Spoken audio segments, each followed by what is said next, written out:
हरे कृष्ण।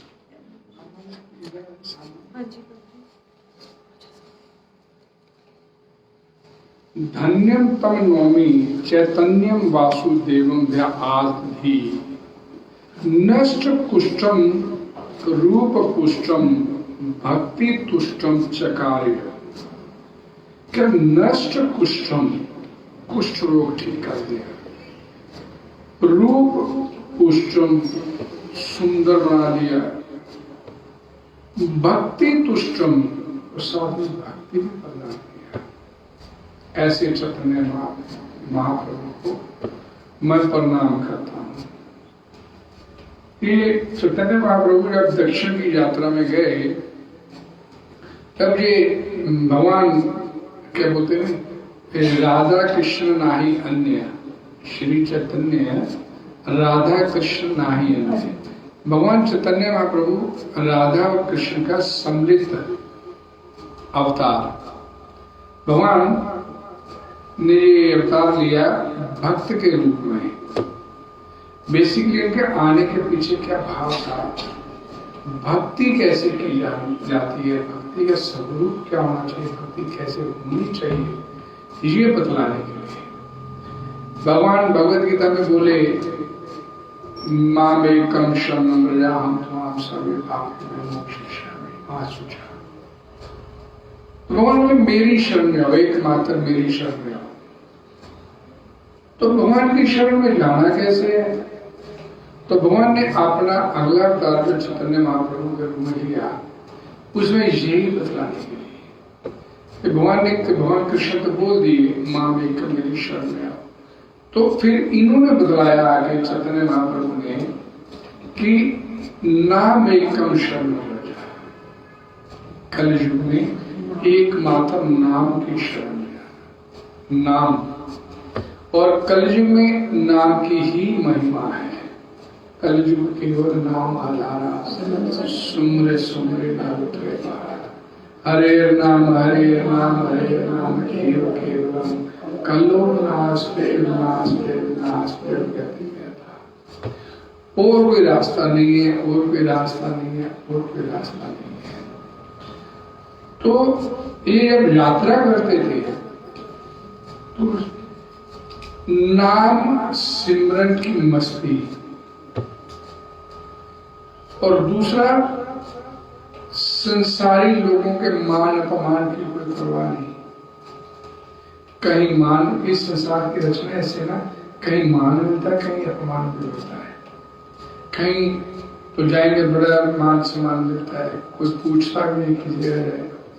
तो ये भी मान अपमान की कोई चिंता नहीं हो। और तीसरा, किसी नियत स्थान पर पहुंचने का कोई ऐसा दृढ़ संकल्प भी नहीं है। पहला क्या बोला, नाम सिमरन की मस्ती, नाम एक खोए पता नहीं कहाँ पहुंचने की, जब पहुंचे पहुंचाना उसने पहुंचा देंगे। तो चैतन्य महाप्रभु जब दक्षिण की यात्रा पे निकले तो मतलब रास्ते पहले तो पैदल यात्रा हो जाती, तो जब किसी भी गांव में रुक गए, कहीं देखा दो लोग खड़े हैं, हरि बोल बोलो, हरि बोल बोलो, ऐसा कहते हुए राह चलते व्यक्ति को जबरदस्ती उसके मुख से भगवान का नाम निकलवाना, और किसी ने अपमान कर दे तो चिंता नहीं, मान देते तो उसके नहीं। और मन में ये कोई भाव नहीं कि मैंने इतने भी वहां पे पहुंचना भी है। अपने मन में होता है इस समय पे पहुंचने, समय की कदर है नहीं हम लोगों को, लेकिन जताते ऐसे ही बड़ी हमारे को समय की कदर है। समय की कदर होती तो सब लोग वहां से जुड़े होते, लेकिन नहीं जुड़े हम। तो ये मतलब जहां निकल जाते थे तो चलते चले जाते थे। ऐसे ही चलते चलते आंध्र प्रदेश, हमारे इस समय वो आंध्र प्रदेश गंजाम डिस्ट्रिक्ट, वहां एक कुर्मम गांव था। वहां पर एक बाहर एक मंदिर देखा, और उस मंदिर में आके प्रणाम किया, मंदिर के विग्रह को प्रणाम किया, और वहीं बैठ गए। कुछ लोग आए दर्शन करने के लिए, तो उठ खड़े हुए चैतन्य महाप्रभु और बोलने लगे, हरि बोल बोलो, हरि बोल बोलो, हरे कृष्ण बोलो, हरे कृष्ण बोलो, और मंत्र बोलना शुरू किया, हरे कृष्ण कृष्ण कृष्ण हरे राम मंत्र बोलते बोलते नाचना शुरू कर दिया, हाथ ऊपर उठाए नाचना, आप भी बोलो, आप भी नाचो। ये उनका नित्य का स्वभाव था। हमें तो शर्म आ जाती है, लेकिन भगवान जब इस तरह आए तो लाज शर्म छोड़ के भक्ति कैसे की जाती है। हमें एक श्लोक बोलते हैं श्रीमद् भागवतम का, बिल्लजा उदगायते चलते, लाज शर्म छोड़ के जो मेरे लिए नाचता है, मेरे लिए गाता है, बिल्लजा उदगायते, गाना, गायन करना, नृत्य, नाचना भगवान के लिए। तो ये चैतन्य महाप्रभु सिखाए।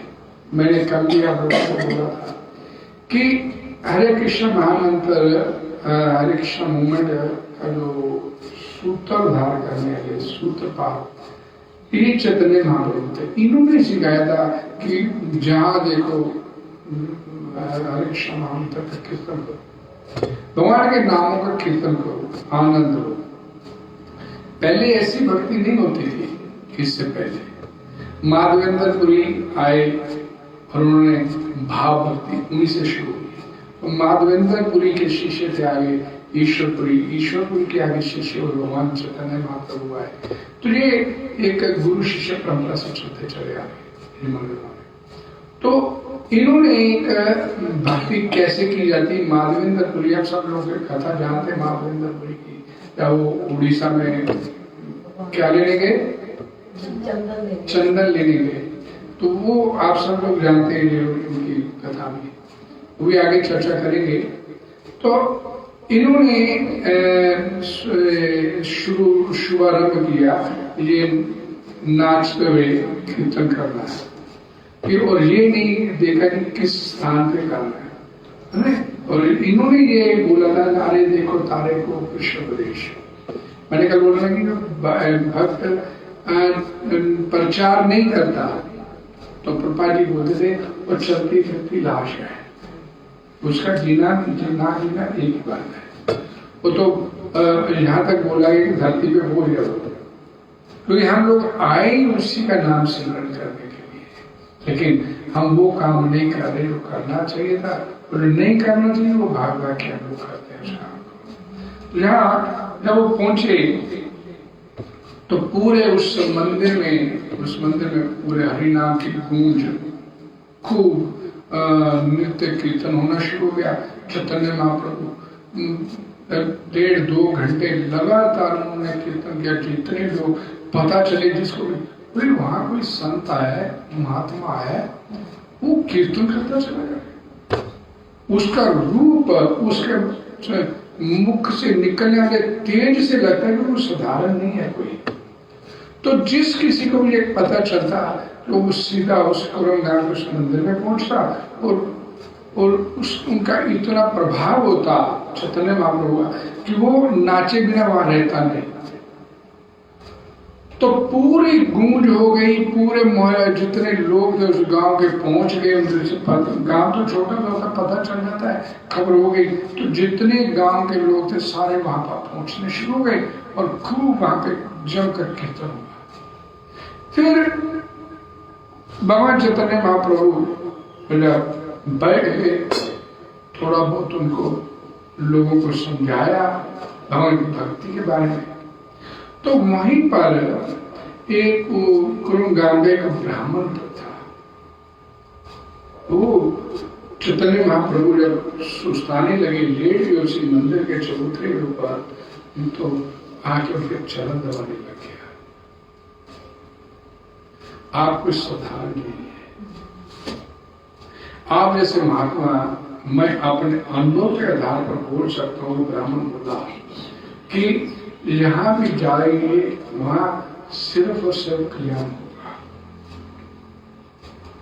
तो मैं आपसे प्रार्थना करने के लिए मैं रुका हूं, बोलो भाई क्या चाहते हो। तो बोलने लगा तो कुरम ब्राह्मण चैतन्य महाप्रभु से, प्रभु मेरी एक इच्छा है, क्या कि मैं चाहता हूं आज आप मेरे घर चलिए और अपने चरण मेरे कुटिया में डालिए, मेरे पितरों तक का कल्याण हो जाएगा।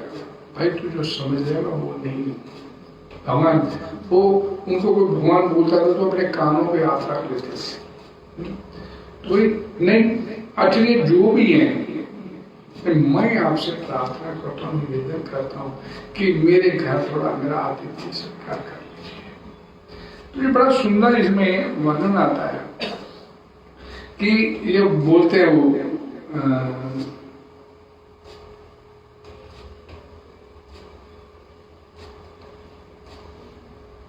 तो कुरम ब्राह्मण बोलता है कि आप गृहस्थियों के घरों में जाते हैं तो आपकी यात्रा का उद्देश्य एक ही होता है कि उस गृहस्थी का कल्याण कैसे हो जाए।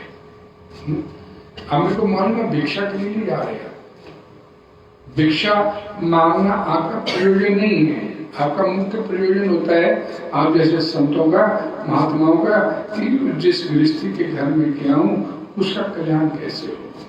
तो मैं आपसे मैं दीनहीन कंगाल ब्राह्मण और आपसे मैं प्रार्थना करता हूँ कि अपनी चरण रज से मेरे घर को पवित्र बना दीजिए, और अगर मेरे ऊपर अत्यंत ही अनुग्रह हो तो मैं आपके सिर पे अपने प्रणाम करते हुए आपसे प्रार्थना करता हूँ कि दोपहर का प्रसादन जो है भोग आप मेरे घर में लगाइए, शादी भोग मेरे घर आके लगाइए।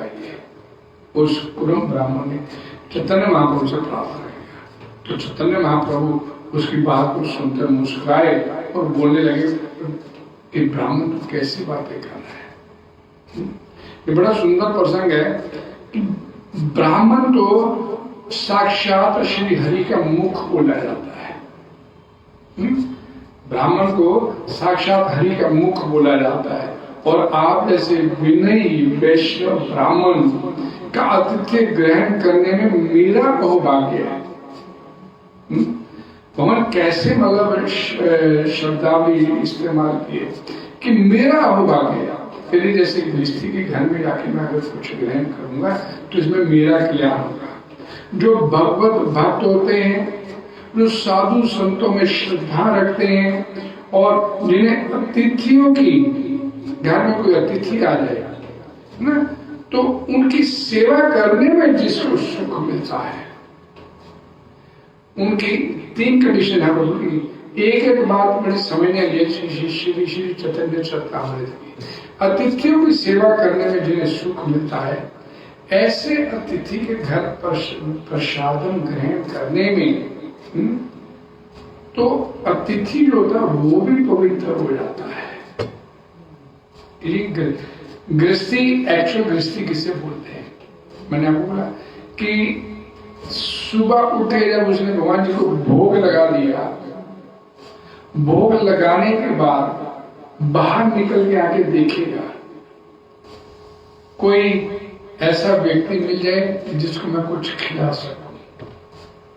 पहले हमारे शास्त्रों में तो ऐसा वर्णन है, अब नहीं ऐसे होता कि पहले गृहस्थी क्या करते थे कि घर के बाहर निकल के आवाज लगाते थे कि भोग लग चुका है भगवान जी को, जिसको प्रसाद ग्रहण करना आ जाए। तो 3 बार आवाज लगाई जाती थी। तो पहले गाय के लिए, कुत्ते के लिए ये पहले निकाला जाता था, आज तक कोई नहीं निकालता, खत्म होता चला जा रहा है। ये गृहस्थी धर्म होता था कि गृहस्थी व्यक्ति का धर्म होता था कि ये नहीं कि मैंने अपने बनाया तो इसे मैं खुद दिखाऊंगा, बस मेरे को आनंद आना चाहिए, इससे कोई सरोकार नहीं।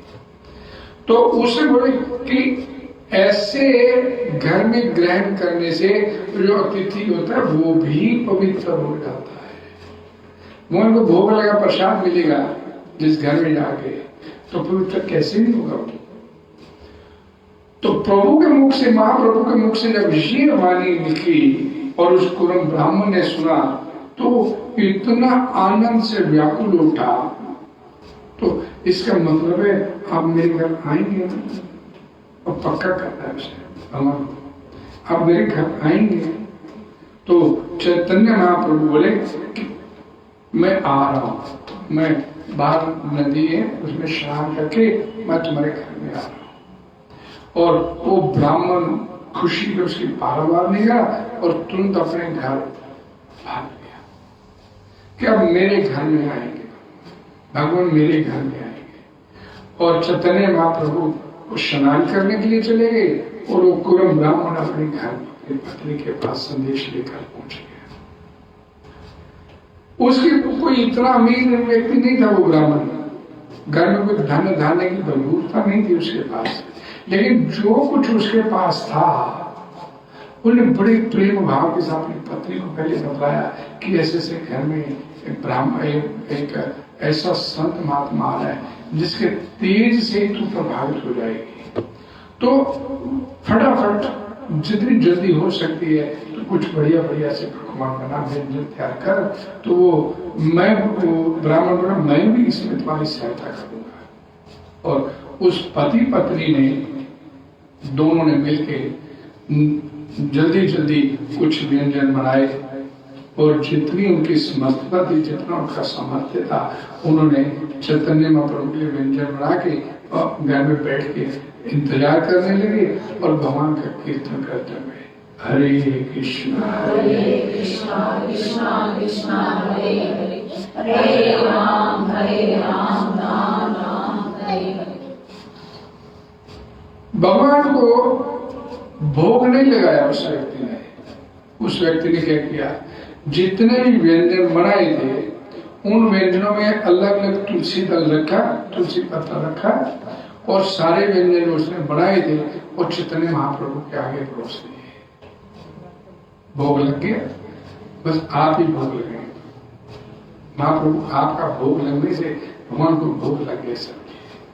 तो चैतन्य महाप्रभु उसकी बात सुन के हंस दिए और उन्होंने बड़े आत्मीयता के साथ उस ब्राह्मण के घर में प्रसाद ग्रहण किया। प्रसाद ग्रहण करने के बाद चैतन्य महाप्रभु सुस्ताने लगे, बेड पे मुझे आसन दिया, बिस्तर दिया, तो उनके चरण पकड़ के उनके दबाने लग गया। अब जो उसके अंदर की बात थी वो निकलनी से महाप्रभु, एक गृहस्थी भी जी का जंजाल होती है।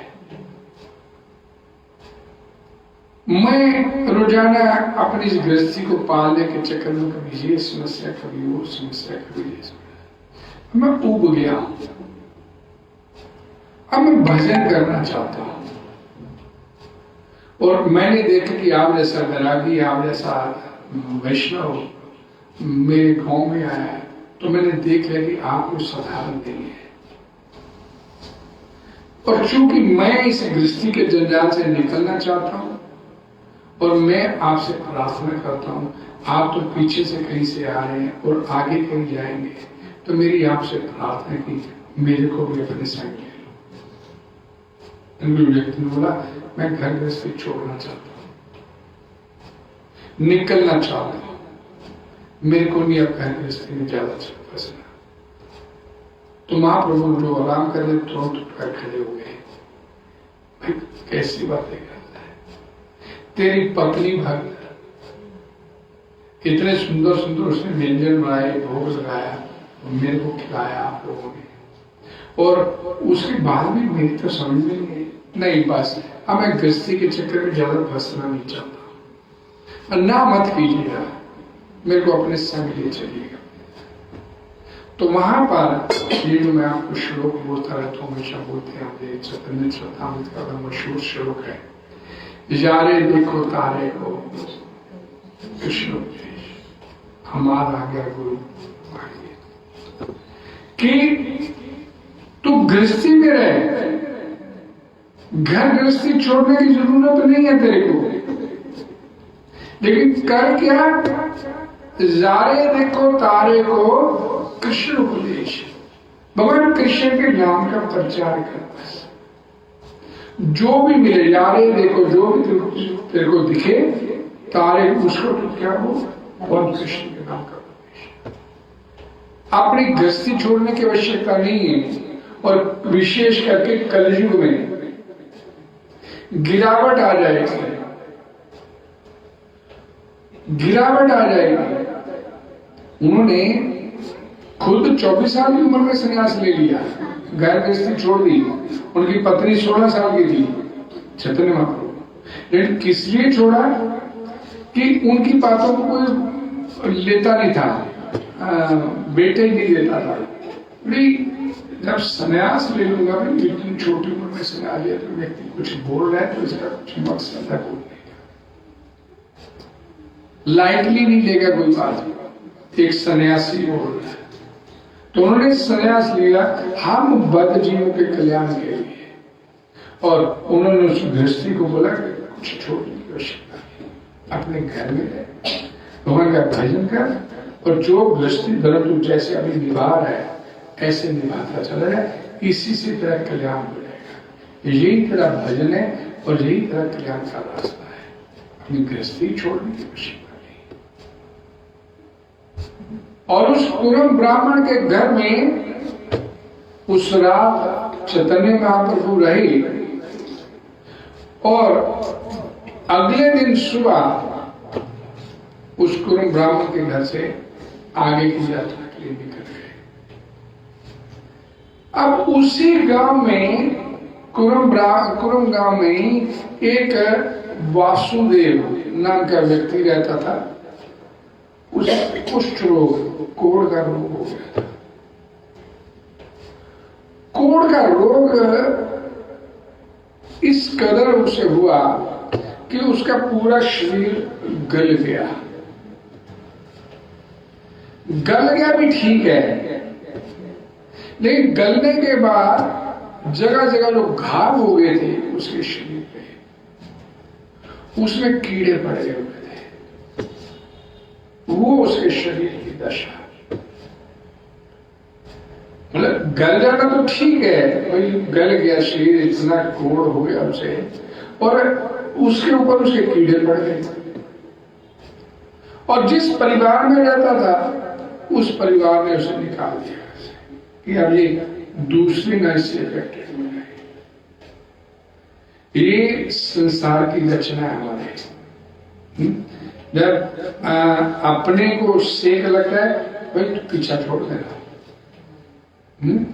कोई भी हो, घर का कितना, हम बोलते ना कि कितना ही आपका प्रिय कोई नहीं है, उसकी डेथ हो गई और चिता में रख के आग लगा दिया, और जब चिता का सेक लगता है अपने को, भाई अब ठीक है, हम जा रहे हैं। अब सेक लगना शुरू हो गया, चिता भापनी शुरू हो गई, तो अब जाएंगे, रुकता नहीं हो गई। पर आग पकड़ ली चिता ने, और उसके पास भी नहीं खड़ा होना चाहता, क्योंकि अब सेक मेरे को लग रहा है। इतना ही संबंध था भाई, अब अपनी स्किन को सेक लगा तो नहीं हम झेल सकते।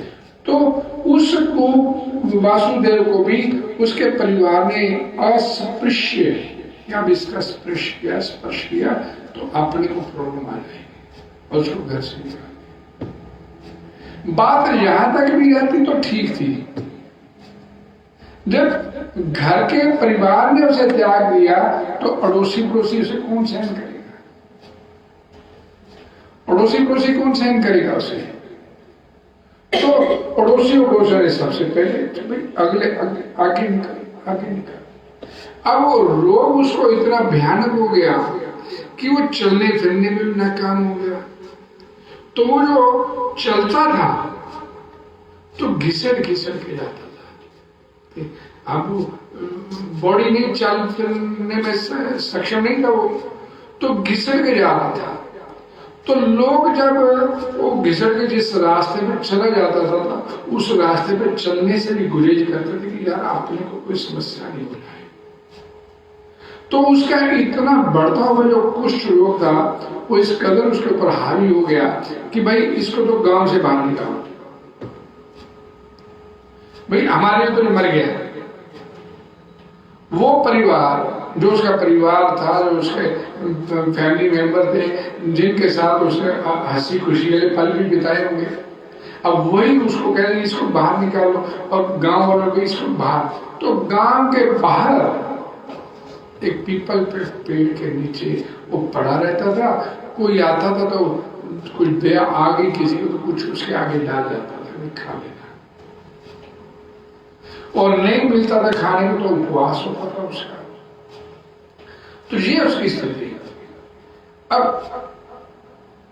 भक्ति का भाव उसमें कितना, उसके अंदर भक्ति कितनी, और भगवान के इस सृष्टि के साथ उसको कितना प्यार, उसको कितना लगाव था कि उसके जो घाव हो गए थे उनमें जो कीड़े पड़ गए थे, उसमें से कोई कीड़ा नीचे गिर जाता है तो उस कीड़े को उठा के फिर दोबारा जख्म पे रख लेता है, नीचे मर जाएगा। यहां तेरे को कुछ मिल तो रहे, यहां तेरे को कुछ मिल तो रहे हैं, नीचे मर जाएगा उसको दोबारा। लोग उसे पागल समझते थे और वो लोगों को पागल समझता था। लोग उसे पागल समझते थे लेकिन वो दुनिया को पागल मानता था, क्योंकि जो व्यवहार हुआ उसके साथ वो उसकी समझ से बाहर। तो इस तरह से उस कुरुम गांव में वो वासुदेव कुष्ठी जो व्यक्ति था अपना जीवन काट रहा था और भगवान का भजन करता रहता था। उसकी शुरू से ही, कुछ लोगों में से पहले से ही उसकी भगवान की बड़ी श्रद्धा थी, बड़ी निष्ठा थी उसकी, और भगवान का भजन करना उसका नियम था, उसका नित्य नियम था। और उसने वो अपने जीवन में इतना दुख खाने के बाद भी उसने भगवान का भजन करना नहीं छोड़ा। जब उससे पता चला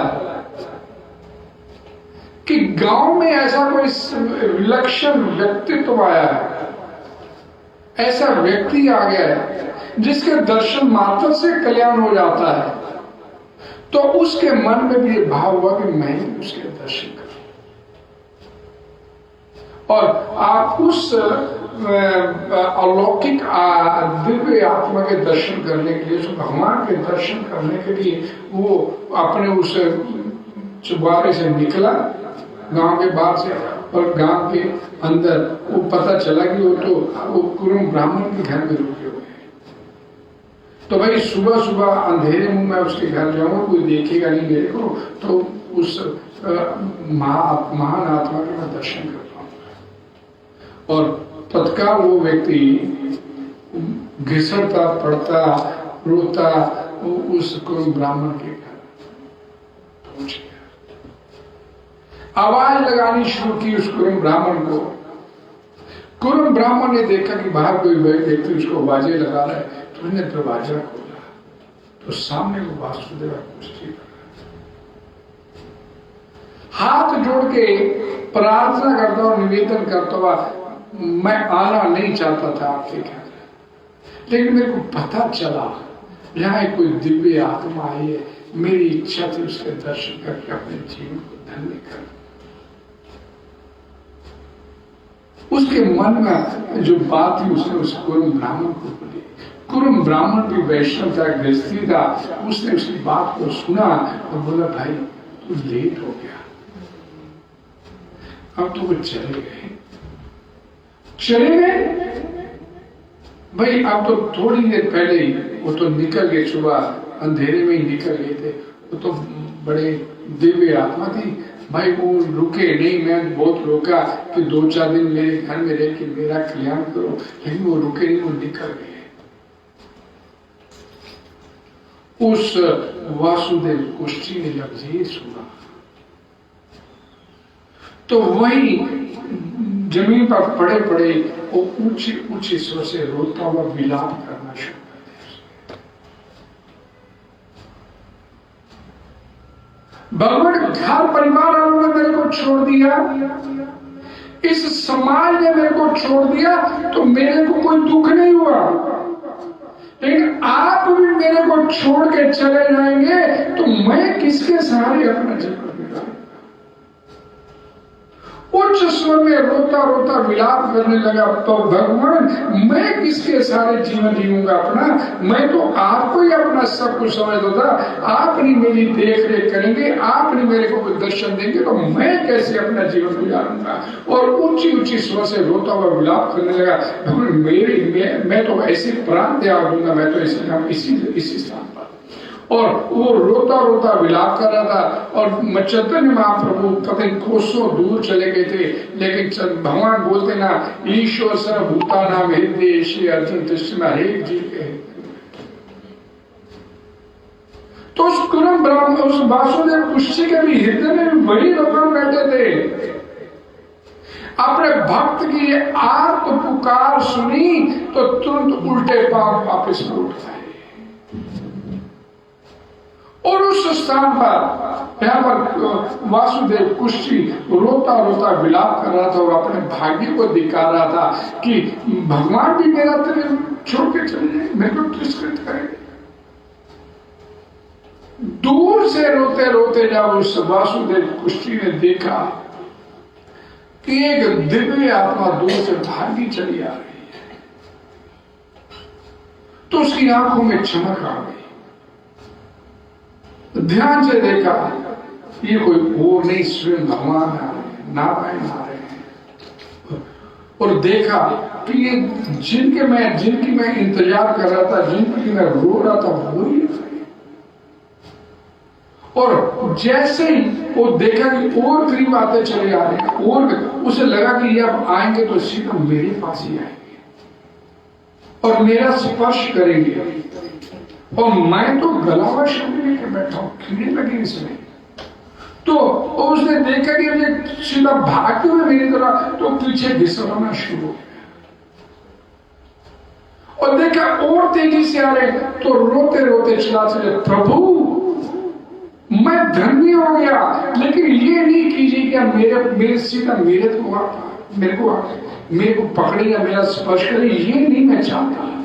मेरा शरीर इतना गला हुआ है, इतना पुष्ट हो चुका है कि किसी के छूने के लायक नहीं है, और विशेष करके भगवान आप। और पीछे उतरा चला, जो चैतन्य महाप्रभु तेजी से भागते हुए आए, उस वासुदेव कुश्ती को आकर अपने दोनों हाथ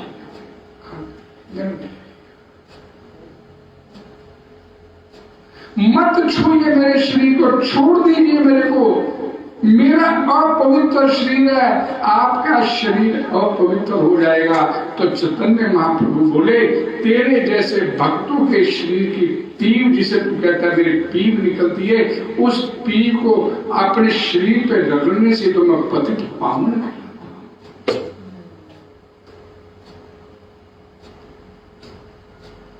पतित पावन किसे बोलते हैं? तभी तो मैं कहलाता हूं पतित पावन। और उसके शरीर को अपने आलिंगन में ले लिया, और तत्काल वो जो शरीर था, भगवान के छूने मात्र से जो शरीर एक सुंदर शरीर में परिवर्तित हो गया। वो अपने आप को देख रहा था, मेरा शरीर ऐसा कैसे हो गया, और चरणों में गिर गया, भगवान जी आपने क्या कर दिया। मेरा वो शरीर था तो आपका भजन तो कर लेता था, अब ये इतना सुंदर शरीर पाकर मेरे को तो अहंकार हो जाएगा। मेरे को वही शरीर दे दीजिए मेरे प्रभु, वही शरीर मेरे को वापस प्रदान कर दीजिए। तो चैतन्य महाप्रभु बोले, मैं तेरे को बताता, शरीर मैंने दिया है और तू रही अहंकार की बात, मैं तेरे को वरदान देता हूं कि तेरे को इस शरीर को पाने के बाद तेरे अंदर लेश मात्र भी अहंकार नहीं रहेगा। ये जो चैतन्य महाप्रभु का जो श्लोक है, श्री श्री चैतन्य चेतन, धन्यम तम नौकनी चैतन्यम वासुदेवम दे नष्ट कुष्ठम, खत्म कर दिया उसका कुष्ठ, रूप पुष्टम, सुंदर रूप प्रदान कर दिया, भक्ति तुष्टम, यानी अहंकार भी खत्म और साथ में सब भक्ति भी अपनी चरणों के क्या चकार्य। ऐसे भगवान चैतन्य महाप्रभु को मैं प्रणाम करता हूँ। हरे कृष्णा कृष्णा कृष्णा हरे हरे, हरे राम राम राम हरे हरे। वासुदेव पुष्ट की ये कथा जो है ये बड़ी एक प्रेरणा देने की है कि आप भक्ति करते हैं तो भगवान आपकी तुरंत सुन लेते हैं। और सबसे बड़ी बात क्या है कि जीवन में कैसी अवस्था क्यों नहीं हो जाए आपके जीवन में, उसकी भक्ति मत छोड़ना, उसकी भक्ति मत छोड़ना। कैसी भी परिस्थिति आपके जीवन में आ जाए, सबसे पहले हम लोग क्या करते, थोड़ा देर में होता है टेम्परेचर भी हुआ तो सबसे पहले माला छोड़ देते हैं। बुखार हो गया, माला नहीं होती है। और यहाँ पर वासुदेव कुष्ठ अपने आचरण से बताया जा रहा है कि कैसा कुष्ठ हो गया कि कीड़े पड़ गए उसके शरीर में, और कैसी भक्ति कि तू भी सृष्टि का जीव है। भगवान बोलते ना, आम जो सर्व योनिषु बीज प्रद पिता, जितनी भी योनियां है, चाहे इसका कीड़ा क्यों नहीं है, वो कोड़ी का कीड़ा क्यों नहीं है, वो भगवान 84 लाख योनियों में से एक है। और भगवान बोलते मैं उसका भी पिता भी नहीं हूं। सर्व योनिषु आम बीज प्रद पिता, मैं पिता उस नहीं हूं। तो भगवान क्या बोलते हैं कि मेरी शरण में कोई आ गया तो उसका कल्याण अवश्य भावी है। कौन के प्रति राधे नाम अपने भक्त का अनिष्ट नहीं होने देता। देर करते हैं कुछ देने में भगवान, तो उसके पीछे कारण क्या होता है? अपने भक्त को ग्लोरीफाई करना चाहते हैं। इतना कष्ट सा उसके बाद में भले नहीं छोड़ा, ये दिखाने के, इतना कष्ट सहने के बाद शिला प्रभुपाद जी अपने हाथ में बैक टू गॉड है जो मैगजीन छापते थे पहले भारत में, तो छपाई खुद ही छपाई किया और बांटने के लिए, बेचने के लिए खुद ही दिल्ली की सड़कों पर भाग गए। और जब वो पेपर लेके जा रहे थे, एक चाय वाले की दुकान पे कुछ लोग बैठे हुए थे, उनको पेपर दिया कि अभी पेपर पढ़ो, पैसे नहीं है तो कोई बात नहीं, लेकिन पढ़ो इसे, 5 पैसे 2 पैसे को पेपर जो है तो इसको पढ़ो। तो जब पेपर ऐसे कर रहे थे तो वहां से निकले तो एक गाय बड़ी तेजी से भागती हुई आई, सींग मारा जोर से पेट में और भागे जाके।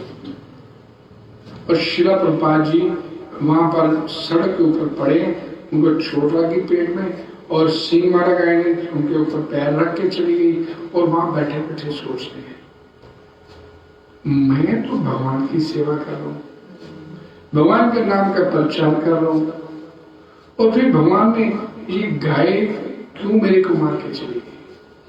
भगवान की मर्जी के बिना पत्ता नहीं हिलता, भगवान की मर्जी के बिना पत्ता नहीं हिलता, तो गाय भगवान की मर्जी के बिना थोड़ा मार के चली गई। तो सोच रहे हैं वहां पर पड़े पड़े सड़क के ऊपर, और सनस्ट्रोक हुआ। मई जून के महीने में दिल्ली की सड़कों पर अखबार बांट रहे अपनी, सनस्ट्रोक में वहीं बेहोश होकर गिर गए। लोग आए, पानी के छींटे मारे, उन्हें उठाया बिठाया, तो लेकिन सोचते हैं तो सड़क पे पड़े पड़े मेरे साथ भगवान ने ऐसा क्यों किया? मैं तो भगवान की तो सेवा कर रहा हूं। बाद में वर्णन आता हूँ, बोला मेरी ये संपत्ति बन रही थी, ये कष्ट सहता था जितना मैं, भगवान बोले प्रहलाद महाराज को जब हिरण्यकश्यप ने पहली बार मारने का प्रयास किया तो भगवान बचाने थोड़ी आए, आप प्रकट थोड़ी हुए, भाई मेरा भक्त है इसको कैसे मार। उन्होंने व्यवस्था कर दी, जैसे कुछ बाल भी मार कर लो, फिर मारने का प्रयास किया, फिर नहीं कुछ हुआ, फिर मार, तो 100 बार सैकड़ों बार से मारने का प्रयास किया। वो क्यों? प्रहलाद को ग्लोरीफाई करना चाहते थे कि इतना कष्ट सहने के बावजूद ये व्यक्ति मेरी भजन करना नहीं छोड़े, ये दिखाने के लिए। ये भगवान अपने भक्तों को ग्लोरीफाई करते हैं। ग्लोरीफाई करने के लिए भगवान लंबा छूटते हैं दुख से। जिसने दुख सह लिया वो कुछ कमा गया, जिसने नहीं सहा बैठा रह गया। ये थोड़े कि जीवन में दुख नहीं आएंगे। दूसरे दे का श्लोक है ना, क्या मात्रा स्पर्शस्तु कौन्तेय शीतोष्ण सुख दुखदा आगम पाइनो नित्या। सुख दुख आएंगे तेरे जीवन में। भगवान बोलते हैं जैसे सर्दी गर्मी आती है, शीतोष्ण सुख दुखदा, वैसे तेरे जीवन में सुख है।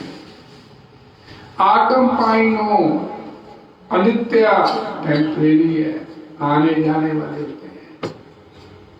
तास प्रतीक्षा भारत, हे अर्जुन हे भारत, उसे सहन करना। और सहन कैसे होगा? उसका भजन करते होगा। अपने में इतनी शक्ति नहीं है, अपने में इतनी समर्थता नहीं है कि उसको सहन कर लेंगे। उसका भजन करेंगे तो सहन होता चला जाएगा। उसका भजन करेंगे और उसके ऊपर डिपेंडेंट रहेंगे तो भगवान फिर अपनी संतान को भूलते नहीं है।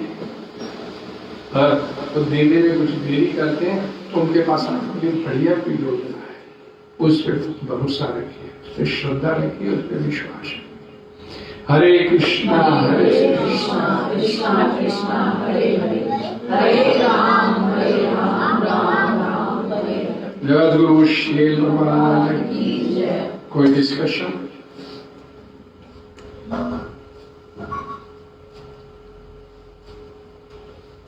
कोई सवाल?